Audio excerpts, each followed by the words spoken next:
if you want to reap the rewards of Jupiter and Taurus, you have to act now. Welcome back to the Astrology Report, this time for May 22nd through May 28th of 2023. My name is Cam White, if you don't know me already, and we don't have that much going on this week. It's a very chill week, except for Monday. Things really pop off on Monday. We're starting the week off with the moon making a trine to Saturn and making a sextile to Mercury. What sign is the moon in? The moon's in Cancer. I was like, what? I couldn't think of that. The moon's going to be in Cancer, making a trine to Saturn, making a sextile to Mercury. So I like all the lunar action.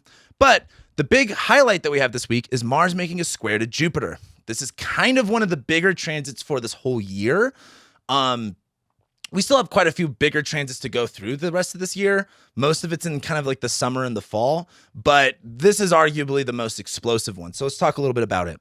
So first off, let's just kind of cover the moon.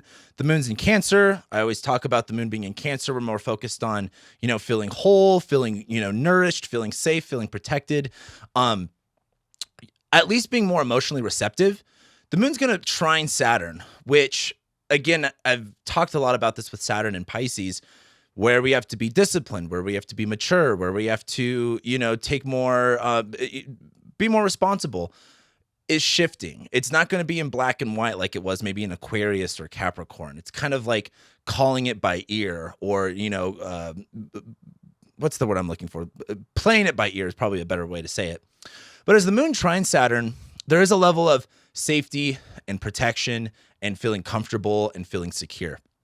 The moon's also going to be making a sextile to Mercury. Now that Mercury is still technically in shadow, but now that we're wrapping up this Mercury retrograde, we had to revisit, we had to rethink a whole area of our lives. That whole area of our lives is changing now that Jupiter's there. We had an eclipse there. We just got off that new moon in Taurus. I think the moon making the sextile to Mercury and trining Saturn is just feeling comfortable with these kind of decisions, feeling safe in these decisions. It's not the biggest deal. I just look at the moon making nicer, receptive aspects to, Mercury and Saturn, just kind of like having a mental check of like, okay, this is all good. But the biggest thing that we've got going on is Mars is making a square to Jupiter. Like I said last week, Mars in Leo is being very prideful. Mars in Leo is almost not acting out of arrogance. That could be a negative side of it. Like, well, let's just cover the negatives. Mars in Leo is, being arrogant, being too prideful, being too stubborn, especially when it comes to like, it being in the glory, being glorified in some sort of way. But the positive sides of Mars in Leo is acting courageously, being bold, which I feel like a lot of people could really work on and could actually kind of use a little bit, because in this society, it's just so easy to be really insecure about things right now, watching all the fear porn that's going on in the news, and again, just how everything's really bad, and no one wants to accept individuals. It has to be, be like us, or we're going to, deny you access to everything. Mars in Leo is like not being afraid to step out of that boundary. Mars in Leo is like, you know what? I am willing to put up a fight. I am willing to say what I want to say, and I'm not afraid to piss other people off. And so it is a fine balancing act for knowing what's too harsh and going overboard versus like what is justified. And in my opinion, I feel like more people, I don't want to say more people can act arrogantly. I don't necessarily agree with that, although there's probably some truth to it. I look at Mars and Leo as like, you kind of have to say it with your chest. Like, you can't really be afraid to say it. And if people are going to act negatively to it, who cares? Like, what's more important, in my opinion, after doing all of this shit for years, is like, all right, if you're going to base your whole life on and your personality on what other people's opinions are of you, you're going to be absolutely miserable. And then one day you're going to die and you're going to go, wow, I lived my whole life for the appeasement of other people, just for those people to not even be around anymore. And I don't even give a shit about those people anymore. Like, talk to your elders. Like, something I fucking love about this job, excuse my language, is I get to talk to elder people all the time. And the older you get, the less you give a shit.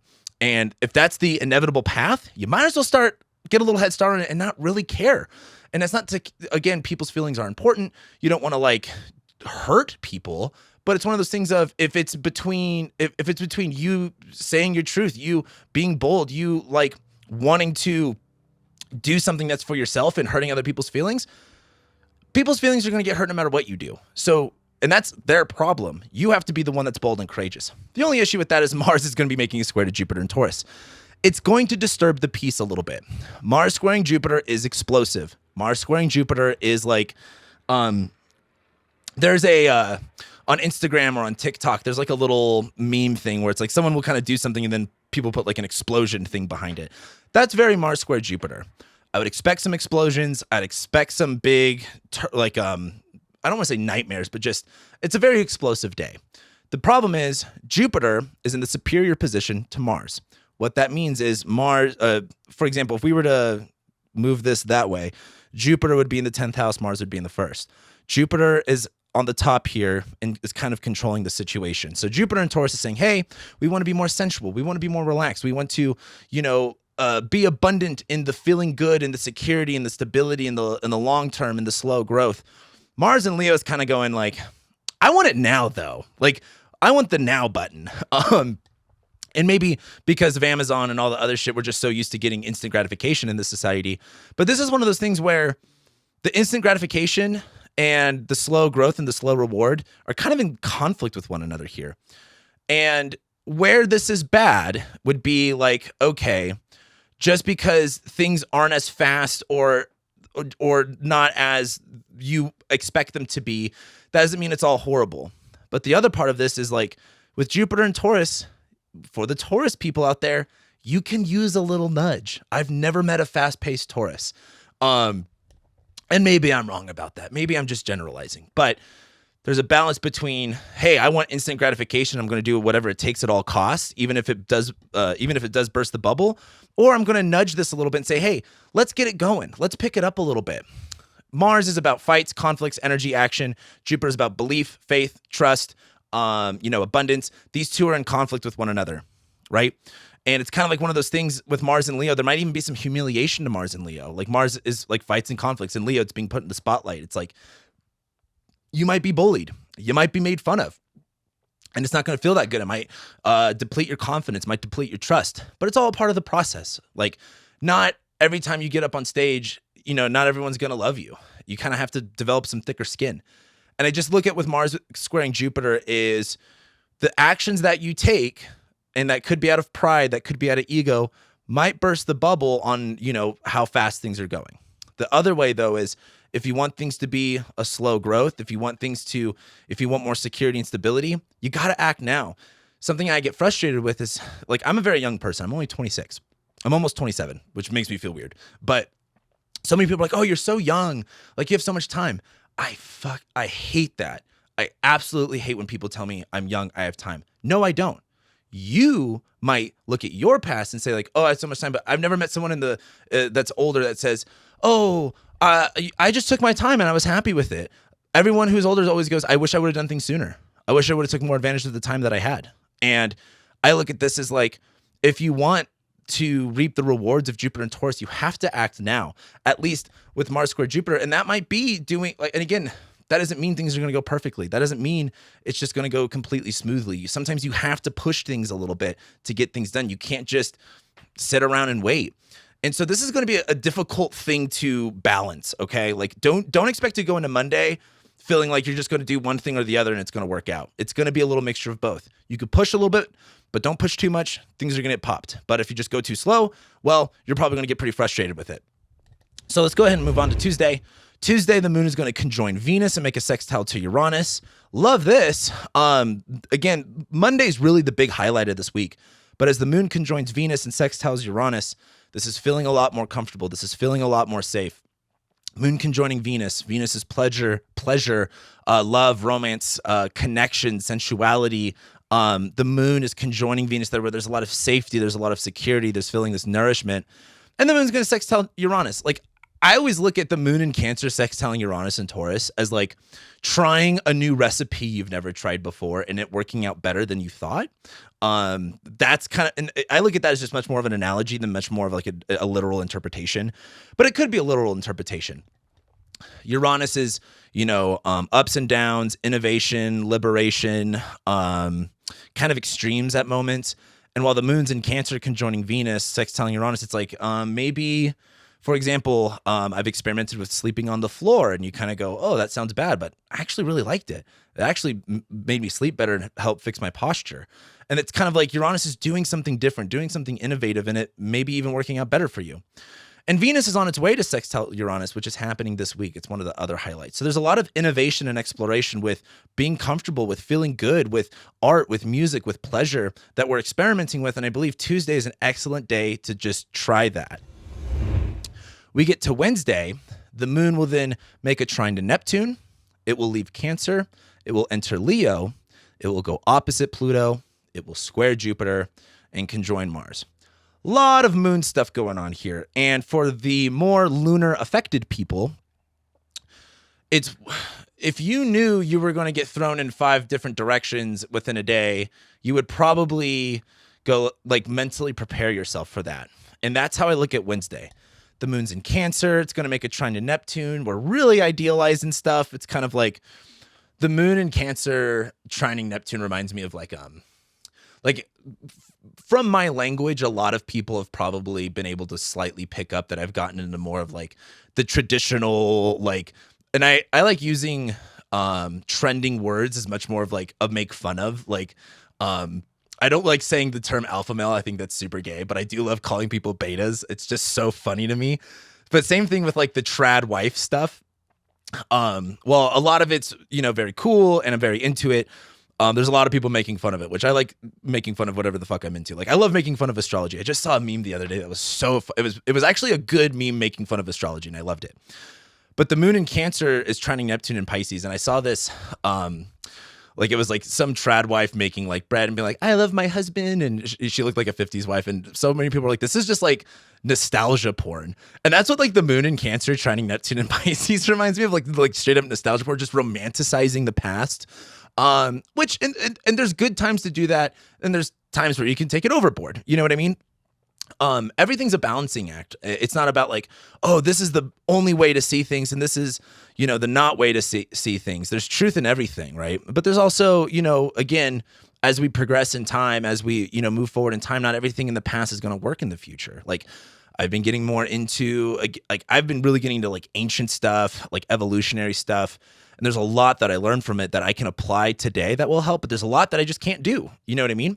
But the moon in Cancer trining Neptune in Pisces is just kind of like a slut for nostalgia, just really idealizing it and just being like, oh, wouldn't life be awesome if we just lived on a prairie and, just baked everything and, and lived off the farm, which a lot of people do. A lot of my followers actually do that. And it is great, but it is also super idealized. No one talks about, your crops being eaten by bugs. No one talks about like if you're going to be raising cattle, the absolute shit you have to go through raising cattle.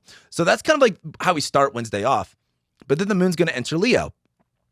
As it enters Leo, it's going to go opposite Pluto. And the moon going into Leo, right? Our emotions, our body is very tied to our image. It's tied to our pride. It's tied to, feeling confident. Again, that could border on egotism. That could border on arrogance. But as the moon goes opposite Pluto, there's this kind of like, it's almost kind of like going back to the traditional stuff for a second. And I'm going to use this as an analogy, okay? You guys can't take, when I tell a story with my weekly horoscopes, oftentimes there are analogies, and you can interpret that in a way that's going to work for your life. But that's the best way I have found to explain the current astrology to people is, well, let's analogize it into a story, and then we could take the fundamentals of that story and apply it to our current situation. But the moon going to Leo is like, some people really look down on like the Amish, for example. Like, why would you not want technology? Why would you not want a car? Why would you not want social media? They look happy. They look genuinely way happier than whatever the hell we're doing. And I look at the moon and Leo going opposite Pluto is just kind of like, I don't care what people think. I don't care if what I'm doing looks dumb or ridiculous. Like something I talk a lot about with Leo stuff is humility. When you are on the stage, when you are a performer and you are in the spotlight, you are going to take shit. And that's something I appreciate so much about like the biggest dynamic between Leo and Aquarius, in my opinion, is like the performer versus the crowd. Sometimes the crowd can love it. Sometimes the crowd can throw peanuts at you and, call you out. But the moon and Leo going opposite Pluto is like, you just have to relinquish the power that you might have, that other people might have over you. And we're all victims to this. I don't want to say victims. We're all, connected to that because we're social human beings. We care about what other people think at the end of the day. But it's just about how much do we let that affect us? How much do we, again, like, I don't want to get into the weeds of that. I just want to say the moon's going to go into Leo and it's going to go opposite Pluto. And there's kind of a transformative power release of like, you know what? This is what I'm into. Maybe you do want to be Amish. I would respect you if you were like, I want to get away from society. I want to just go Amish. It's very reactionary, which I don't always necessarily look as bad. But it's a pendulum, right? But the moon going to Leo is like, I don't care if my family doesn't like what I'm doing. I'm just going to do what's going to work for me. The moon's going to square Jupiter. And as the moon squares Jupiter, there is this, squares aren't always bad. Like, for example, in relationship astrology and in synastry, everyone's looking for conjunctions and trines. And it's kind of like, that sounds nice, but I have seen, and this is where I don't really like astrology that's like, oh, this is what placements your perfect partner has to have. It's like, okay, well, no one's perfect, number one. Two, having, like, if you want someone to be exactly like you, you're kind of a little egotistical. I don't think it really works. You want balance. Like, that's what life is about, balance. Doesn't matter if you're like straight or gay or whatever, you got to have some balance. Like, especially for like if you're a guy who's very masculine, you have a girl that's very masculine, like there's probably gonna be some rough edges there. Same thing if you're like two gay guys and you're both very like effeminate and very like receptive, someone's got to have like the backbone there, right? And I look at squares as them being much more like, hey, for example, when you have a coach, let's say when you played, for me, I played t-ball as a kid. I hated it. I hated baseball. I kind of liked football. I played a lot of basketball. I love basketball. But a coach is not there to be your friend and go, oh, you don't want to win? Okay, you can just have your little sippy cup and sit in the corner and wait till you get. They go, no, like you need to run. You need to push yourself a little bit more. And that's how I see, like, now oppositions are a little bit more turbulent because it's like, yo, we are disagreeing. We are facing off versus a square is like, I see who you could be, and I have to push you beyond what you think you're capable of doing in order to do that. And that might make you upset, but I'm doing it out of love, not out of disrespect. And so with Jupiter and Taurus and the moon making a square to Jupiter, is kind of like, hey, if Jupiter's now in Taurus, if this is what you want to grow into, if this is what you want to access abundance, if this is where you want to reap the rewards, sometimes you have to push yourself a little bit. And that might be, again, Moon and Leo. I was like, hey, I got to put myself out here and do this, but I know that this is the next step for me to get where I need to go. The moon's going to conjoin Mars, though. And again, like, when you start, like, when I first started doing astrology, do you know how many people said on the surface, like, oh, that's cool, but in their heads, they were like, this motherfucker, like, this guy, like, what? You're not going to do that. That's whack. Like, you're never going to be successful. And I'm not one of those people, like so many people said it wasn't going to be successful. Not too many people ever said that because I had a lot of ambition, but I know a lot of people were saying it in the back of their head. I know I would to myself if I saw someone doing that. And sometimes you're just going to get shit on. And you kind of have to roll with it. No one's going to really like what you do. No one, especially too, if it's something new and something different and that they're not familiar with. The moon conjoining Mars, I would suggest to really cool your jets, because the moon conjoining Mars is going to be easy to be like, just raw. Like, it's going to be really easy to act out. Try not to do that in a negative way. Don't do the 3 R's. What is it? Resentment, revenge. I can't think of the other R. But anyway, resistant. You don't want to resist, resentment, revenge. Those are the 3 R's.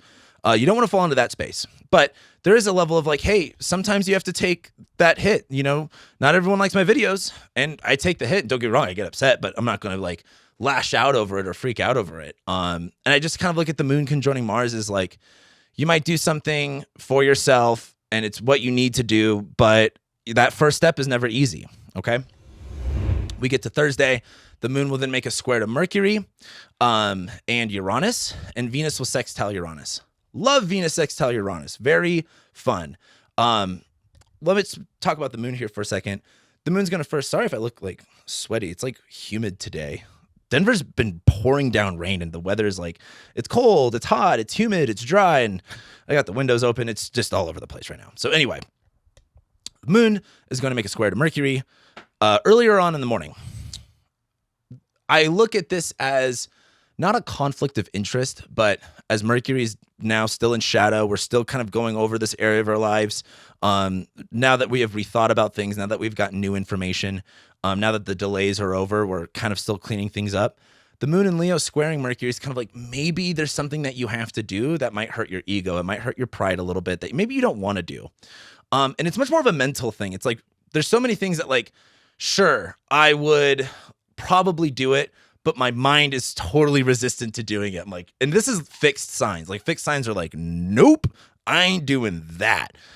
Fixed signs are very arrogant, very not movable, and it's for a good reason. But when you get like the moon square Mercury is like, no, I don't want to do that. Like, I don't want to change my mind. So Thursday, there might be a little bit of, your pride or your ego kind of getting in the way mentally of like something that you know is probably good for you, kind of coming to an impasse.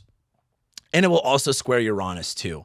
The problem with the square to Uranus is just don't let it build up and fester into where it blows up, because the moon squaring Uranus in Leo is like, let me just make a big show and let me just, cast away everything. Like, it doesn't need to be that. The moon squaring Uranus might be that little bit of a breakthrough though, of like, just, here's the thing with the fixed signs.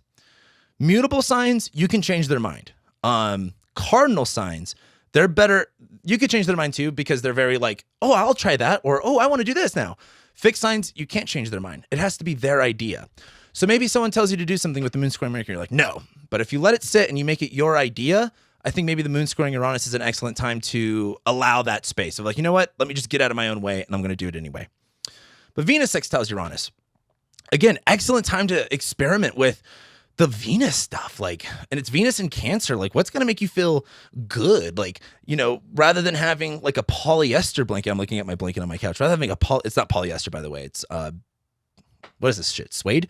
I don't remember. Rather than having like a polyester, what would it feel like to have like a silk or like a cotton, like an Egyptian cotton, or just experimenting fun. Again, if it was Venus conjoined Uranus, it's like, we're going to try this new whole thing. Venus sextiling Uranus is like, I'm going to just try a little thing here and see if I like it or not. See if it makes me feel comfortable. And it's Venus in Cancer. It's food related. It's comfort. It's clothes related. It's even bathroom stuff. Like, I've been using a beef tallow soap recently, and I actually really like it. It's very different. It's very weird, but I enjoy it. Maybe trying a new soap. Maybe trying something different with that is the way I would look at Thursday. Oh, wrong button. Friday. The moon's pretty much going to be void, and then it's going to enter Virgo. So, and then it's still not really going to do much for Friday. So what's nice about Friday is the moon's going to be void. If you don't know what a void moon is, it is when the moon is not making any more aspects to a planet before it leaves a sign. So for example, after that moon makes a square to Uranus, it's not going to be hitting any other planet, and it's just hanging out. So a lot of Friday is just kind of chilling, like just kind of like, and again, what I like about this is that this is now a waxing moon. We're getting into the quarter, the quarter phase of the moon. This is building up into something, but the moon is not doing anything, and it's just hanging out in Leo. So I think being pompous, hyping yourself up, gassing yourself up. I have no issues with gassing yourself up. Whatever is going to get you through the day, whatever is going to get you to wherever you need to be, even if it's lying to yourself, gas yourself up. It doesn't need to be doing much. But then the moon will enter Virgo, and now we get analytical. It's kind of like one of those things of, if you want to do something, but you have zero confidence, it's like, okay, well, let's build up that confidence. Let's get you confident. And then once you get confident, you go, okay, now I can develop my own plan on how I'm going to do this. Now I can start thinking about execution. Moon's going to go into Virgo, and after we kind of just, don't be afraid to gas yourself up while the moon's in Virgo on Friday. I mean, the moon's in Leo on Friday. Then the moon will go into Virgo, and then there's this level of, cool, like I'm going to have a little bit more energy to analyze in detail. Now, let me double check something. Okay. I wanted to double check because I know the moon enters Virgo. I think it's really late Friday night that it enters Virgo. And then when we get to Saturday, the moon will make a trine to Jupiter. It will go opposite Saturn and trine Mercury. I love Saturday for organizing and getting your shit together. Awesome day. The moon will make a trine to Jupiter. It's one of those things where when it comes to agriculture, like especially if you're into regenerative stuff, like the Native Americans, we did this here at the house one time a couple years ago. But we did the thing where it's like, I think it's like you grow corn, and then you grow the beans around the corn, and then you grow squash around it. And it's like all of these different foods, protect each other and help each other in some sort of way. And that reminds me, it's a very Virgo Taurus. It's like, how can we get the most growth out of our crop? And rather than just hucking seeds out there and hoping for the best, but is there a way that we can organize it? Is there a way that we can structure it? That's what I like about the moon in Virgo trining Jupiter. It's like, if you want to maximize the results, sometimes being calculated is going to help you get there. It's the same thing like, if you want to get out of debt or if you want to make more money, if you're just being like, I just want to make more money and expecting to make more money, it's not going to work. You got to crunch the numbers. Is there places where you could save money? Is there debt that you need to get rid of? How could you make more money? That's like the Virgo, Taurus, Capricorn triplicity is like, Taurus is like, I want more. I want to be more secure and stable. Virgo is like, all right, well, let's crunch the numbers. And Capricorn's like, well, we're going to have to take it. We're going to have to be serious about it and disciplined about it. The moon, after it trines Jupiter, though, so we get this like positive influence. We get this kind of hope and ambition. The moon's going to go opposite Saturn. And this is where it gets somewhat challenging. Again, I don't really mind these moon opposite Saturn stuff going on right now. Moon in Virgo, opposite Saturn in Pisces. You can calculate all that you want, but there is a level of like not knowing and just trusting. Like, for example, if you want, like, for example, something I kind of hate, and I might get some flack for this for the people that are into regenerative agriculture and that growing stuff. Like, there's so much stuff now around food where it's like, oh, put this little sensor in it so you can see the water moisture and all this. It's like, it so kills the vibe of just growing stuff. Like, if you got to be like, let me do all my tests and my hypothesis and let me get sensors so I understand what the crops are doing. Like, that to me is just so overkill and not even worth it. But the moon going opposite Saturn, the reason I bring that up is like, you can do all of these numbers, you can get all organized as you want, but you also just have to do the work. Saturn and Pisces, like, what's cool about Pisces is like, the realm within. Sagittarius is the realm without, like exploring, going to a different country, going to the mountains. Pisces is the realm within. And Saturn is like both being restrictive of that area, but Saturn's also like, where can we be more disciplined in this area? Where can we fortify this area more? And this moon opposite Saturn is, there might be like, oh, well, overthinking the numbers, overthinking the specifics, and it goes opposite Saturn where there's this kind of like, hey, you're not going to know. You're not going to know until you know. You don't know what you don't know. I've been saying that a lot to myself lately. And sometimes you have to fuck around and find out. And this is one of those times of like realizing that you just have to do the thing and you will find the results later. You can't be afraid of making the mistakes. You can't be afraid of not making it perfect. But what's nice is after the moon goes opposite Saturn, the moon's then going to make a trine to Mercury, where it's like, cool. Okay, like I can level myself with that. I can comprehend that. I can make that okay. So I really like Saturday, to be honest with you. Then we get to Sunday. The moon is going to make a trine to Uranus. It's going to sextile Venus, and the sun is going to square Saturn. This is kind of the other highlight for the week that we could call it a highlight. It's not the biggest deal, but I do think it'll be interesting since the sun and Saturn are opposite. The sun rules Leo, Saturn rules Aquarius, so they're the planet of darkness versus the planet of light, and they're going to be actually making a harsh aspect to one another for the first time with Saturn and Pisces. So we get a little taste of this. The moon making a trine to Uranus. Whoops. Hold on. Sorry, Parker. I'm all over the place here. The moon's going to be making a trine to Uranus. Again, experimenting sometimes, works. Hold on. I'm all over the place here. And sextile Venus. I couldn't think of the other thing. Moon trining Uranus. When you can kind of calculate things and you can kind of organize stuff, it gives you more of that space to be creative. It gives you more of that space to try new things out, to experiment. And so the moon trining Uranus, cool. We can start experimenting. We got all the ingredients together to start baking a pie. The moon will then sextile Venus. Pie is pretty good. Like, this week is not just like, oh, I hate when I open up a video, I'm like, oh, nothing's happening this week. There's always something happening this week. It's just not like the volume. Like, if we're listening to a song, this isn't the extreme part of the song. This is the very chill going along with the song. The moon will sextile Venus. Pie is good. Pie is great. Love the pie. And then the sun will make a square to Saturn. That happens a lot earlier in the morning. As you can see here, it's at like 7 degrees and this is at 6 degrees. The sun's in Gemini now. We're a lot more curious. We're a lot more expressive. We're socializing. We're connecting. We're getting into the windy time of the spring. And the sun squaring Saturn reminds me of Saturn's about older people and authority figures and that kind of stuff, right? And the sun making a square to it is like there's something that maybe you want to express that you kind of have to keep low key. Like Sun in Gemini is like, I'm totally down to gossip. Let's chat all day long and talk about this and this and that. Saturn in Pisces squaring the sun is like, is that really what you want to do? And what are you getting out of that? Like, you know, that thing where you tell people, and I'm so bad at this. I'm so bad at this. Like, for example, I keep telling people I'm working on music. I am. It'll get released soon at some point. But what sucks about saying that is I want to tell you guys about it. I'm excited. I want to share it with you guys. The whole reason I can even do this is because I do this. So I'm very grateful for all of you that have helped me allow myself to do this. But every time I say it, I feel like I'm taking something away from myself. I feel like I'm giving too much information and I'm putting something out there in the universe that isn't ready to be out yet. And so I look at this Sun square Saturn as like, do you need to say it? Do you need to express it? Even though like I just did right now. And there's this level of what can you share without oversharing? I think that's probably the easiest way to look at it. And it might kind of hurt your ego a little bit. Maybe you want to say things, but it's just not the time. And so that's the way I'd look at that. Next week, though, is really crazy because Mercury's going to finally leave shadow. Jupiter's conjoined Rahu. We are going to the moon. And Venus is going to try Neptune. Love that for the nostalgia stuff. Full moon in Sagittarius. So looking forward to this full moon in Sagittarius. And Mercury conjoins Uranus. A lot of mental breakthroughs. Next week is crazy.